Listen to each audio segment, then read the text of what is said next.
In this infotainment video, I'm going to make an absolute goose of myself while I share how to start a YouTube channel as an online business and get from 0 to 1,000 subscribers, strategies, what to do, what not to do based on my own absolute failings, and just some awesome information. So check it out.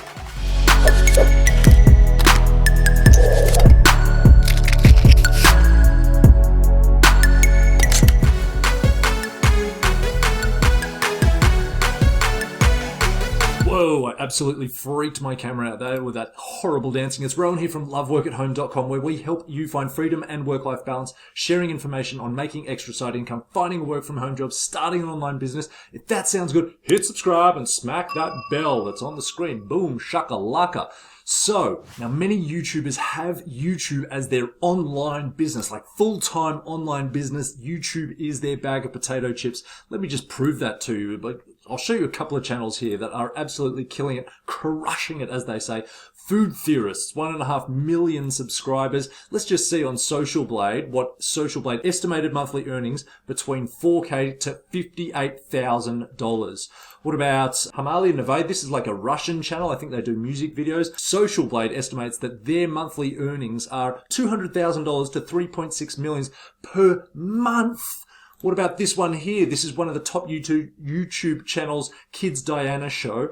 What does Social Blade estimate their monthly earnings to be? $1.1 to $17 million every month. What? Okay, now if you're considering using YouTube as like an online business and just like going all out and diversifying your income streams, or maybe just a marketing channel for your business, then I've got some awesome, amazing strategies. Let's dive straight into it. So why listen to me? Well, I've got 2 YouTube channels, in fact. One of them is a total flop, and I've learned so much from that. And the other one is doing well. It's starting to move in the right direction. I'm not going to say it's a success, but it's certainly a lot more successful than this channel, my original one, Your Life Designed. It's been sitting at 33 subscribers for a long time now, and it is not going anywhere. It's parked.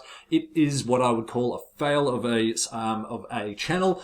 I don't even know if it's even still getting views on it, but I'll talk a bit more about that in a second. Whereas Love Work at Home, loveworkathome.com is the website connected to this YouTube channel, and it has over 1,000 subscribers. I just hit that mark last week, and I'm just so stoked about it. It has been so much work over the last year.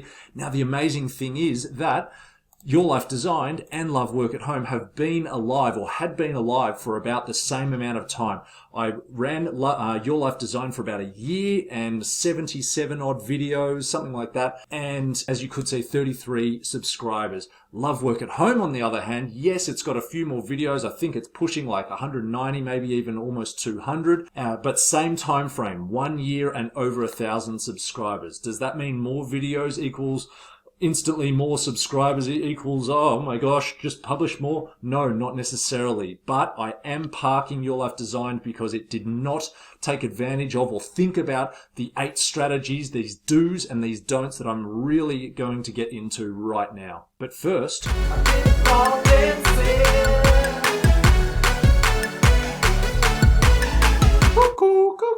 okay, number 1 is, well, in fact, a lot of people who create these videos say, you've just got to get started. That's what you need to do. Just get started.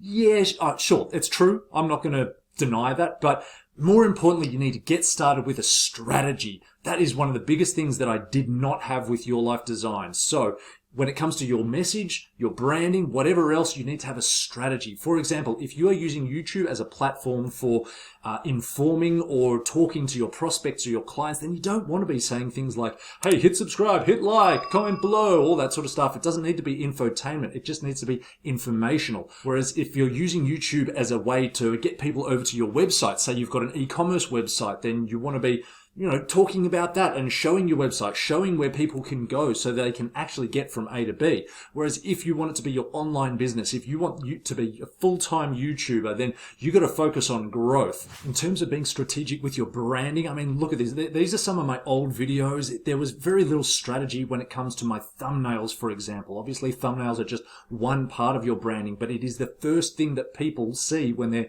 organically searching on YouTube. or maybe even on Google. Whereas look at the consistency I have in my branding now. The colors, the font, the text, the even me being on it on certain sites, whatever, it all seems a lot more congruent. Now, when people get familiar with your branding, when they start to see that popping up in the search results, they'll instantly have a kind of a familiarity with it and they'll want to click on it. So having a strategy with your branding and your message and your voice and your all that sort of stuff is super important. Have strategy. Number 2 is don't focus on subscribers. This is a don't do from my own failings. So don't focus on subscribers. A lot of YouTubers, in fact, I've seen some videos like this one where people are out there talking about, subscribers equals success, but that is not true. You can have a whole stack of subscribers, but if you stop doing all the good things like adding content, adding value, then it will eventually dry up. You will not keep seeing that growth. YouTube wants you to be on their platform and adding value to it because, they've got this complex algorithm and they're not going to keep sending you more and more subscribers and views and all that sort of stuff if you're not adding back to them. It's a bit of a relationship there. So if you're not focusing on subscribers, what should you be focusing on? This is tip number 3. You should be focusing on clicks and watch time. So clicks, when people are doing their organic searches, this is for your success, by the way. When your thumbnail comes up in the list of results and your title is right below it, you need to be focusing on what is going to be grabbing people's attention and making them want to click on that. When YouTube realizes and sees that out of this long list of videos, yours is the one being clicked on, then they're going to reward you by sending you more, in fact, by disseminating your content more and more, by putting it into suggested searches and into the search results more and more. Now, clicks and watch time are 2 of the biggest things that YouTube are looking out for to send you more viewers and to send out your content more. So in terms of watch time, your content just has to be great. It has to be adding value in some way. Maybe it's doing more silly stuff, dancing, just adding stacks of value in terms of the information, the tutorials, the how-tos, all that sort of stuff. So the longer you can keep someone on your actual video, then that builds up the watch time, and YouTube says, hey, this person is adding great value. So that is tip number 3. Tip number 4 is a 90-day challenge. This is a mammoth one. Whether it's a 90-day challenge or a 60-day challenge or a 30-day challenge or a 120-day challenge or whatever you can manage, I highly recommend. This is what I did from December through to the end of February last year and this year, a 90-day challenge where I published a video every single day for 90 days. No, I didn't record one every single day. I banked it. So let me show you a little spreadsheet that I created to make this possible. The reason you want to be doing a 90-day challenge is to get the algorithms working in your favor. If you're a newbie, YouTube isn't just going to send you a flood of traffic. They want to see that you are going to be adding to them before they add to you. So you want to be adding stacks and stacks of content. The race to 100 videos, or as Miles Beckler says, the race to 100 blogs or podcasts or whatever sort of content it is that you are putting out there. Now, this is the spreadsheet I put together when I was starting my 90-day challenge. It goes back to August last year and right through to February. So I was scheduling to do, like 1, 2, and initially 2 videos a week, and then I bumped it up to like 3 videos a week, then 4 videos a week, 5 videos a week, and I was banking them. I was saving these videos up, whichever ones I could. Obviously, if they're kind of time dependent, maybe you're newsjacking or doing something like that, then you have to be publishing straight away to get on with the trends. But if you are creating information that is not time dependent, then you can bank it, you can store it, and you can get your ducks in line before you start publishing. Bang, bang, bang, bang, bang. Now, that's one way to do it. You don't have to be publishing one every day. Maybe you might think it's a better idea to just go crazy for a month or 2 months or 3 months or whatever you can manage and create as much as you possibly can in that smaller time period. But whatever it is, the whole concept is to just create as much content in a condensed period as possible. So if you can publish a video every single day for 90 days, then I highly recommend it. If you want to understand a bit more about a 90-day challenge, check out Miles Beckler 90-day challenge. Shout out again to Miles Beckler. He's really good at adding value and just sharing great content. So official 90-day content marketing challenge, doesn't matter whether it's on a blog or a YouTube channel or a podcast, whatever. Tip number 5 is consistency. So you've done your 90-day challenge or your 30-day challenge or whatever it might be.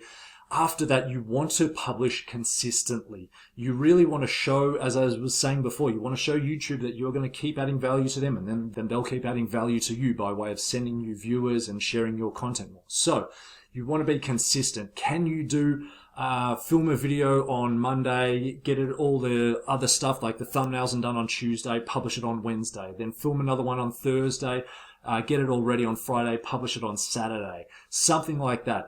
2 videos a week is good. 1 is okay. 3 is even better. I've been consistently doing 3 videos a week for a while.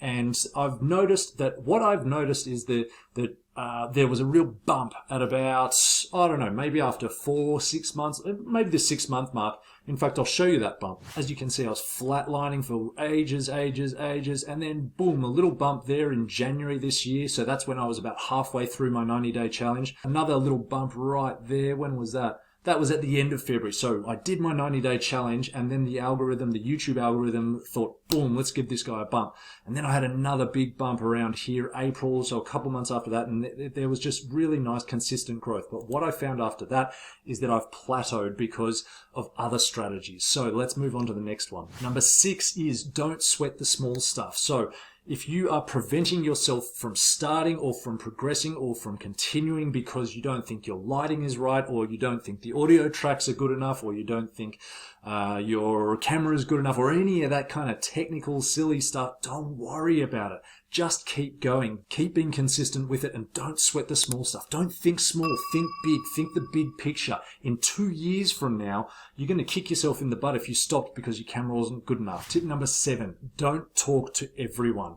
What do I mean by that? You got to niche down. I'll show you an example. Going back to the failure of your life design. This sounds terrible. The failure of your life design. It was actually amazing. It was far from a failure because I learned so much from it.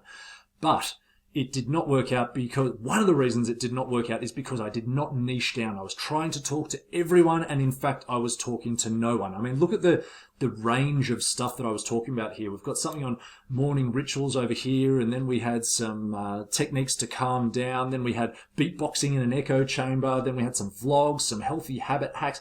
I mean, where was I going? There was just so much diversity, and I was essentially talking to no one. Whereas nowadays, I've got a niche. Has been niched down. It is talking about, as I said at the very beginning, making money online, finding a work from home job, starting an online business. If that sounds good, hit subscribe, smack the bell. I've said that a few too many times, but niching down is important. As they say, you go, I think it's an inch wide and a mile deep. So if you find your little niche, I mean, that you can do anything from riding horses side saddle to the weirdest cross-stitch patterns, or throwing frisbees the right way. I don't know. There are an unbelievable, unlimited number of niches that you can get tighter and tighter on. And the good thing is that the tighter and tighter you get with your niche, the more you niche down, the people that are interested in that kind of really narrow niche are the people who are really into it. You know, they will want to gobble up your content. They will be raving fans, as they say, your 1,000 raving fans. So niching down, super important. To help with that, I know a lot of people, when it comes to niching down, they say, oh, I don't know what my niche is. I don't know what my passions are. I don't know how to find my niche. Okay, I'll give you a hand with that because I totally get that. If you head over to loveworkathome.com, or even just maybe do a Google search on loveworkathome.com, how to start a successful blog, then we've got a section in here further down, scrolling down, which is actually how to get started. So step 1 is uncover your passions and experiences. I've got a 5-step process in here, from uncovering your passions and experiences to niche research, competitor research, monetization research, and in the end, niche selection. So I'm sorry, but you've no longer got any excuses for not having a niche. Sorry about that. Anyway.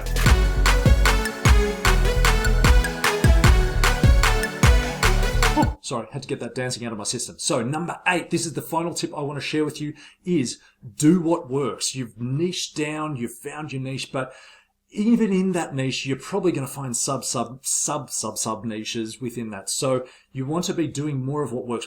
This is obviously once you get started. Let me show you what I mean by that. So I'm in my analytics, and I've got the top videos for this period. This is something that I found really, really interesting when I started checking out the analytics a little while ago, is that my most popular videos were all of the similar thread, as you can see here. work from home accounting jobs, how to become a proofreader. So that's very career based, remote bookkeeping jobs, freelance proofreading jobs. So those first 4 videos are all pretty similar. They're all showing that a certain career path and finding jobs or how to get started in that career path, they are the most popular videos. I mean, I've got stacks of videos on how to make money online and how to start an online business, but it was really those career paths that were head and shoulders above the rest of the videos. So what do you think I'm going to be focusing on to get from 1,000 to 10,000 subscribers? You guessed it, career paths. I'm not going to say that I will be doing only videos on that, because I still want to do some other things to keep myself interested and also to keep the viewers interested who subscribed to the other, make money videos or online business videos. But still, I know what I need to focus on now, and that is tip number 8, do more of what works. So I hope you got something out of that. Have a fantastic day. Share this with anyone you know who might need help with their getting from 0 to 1,000 subscribers. I'll see you in the next video. Bye.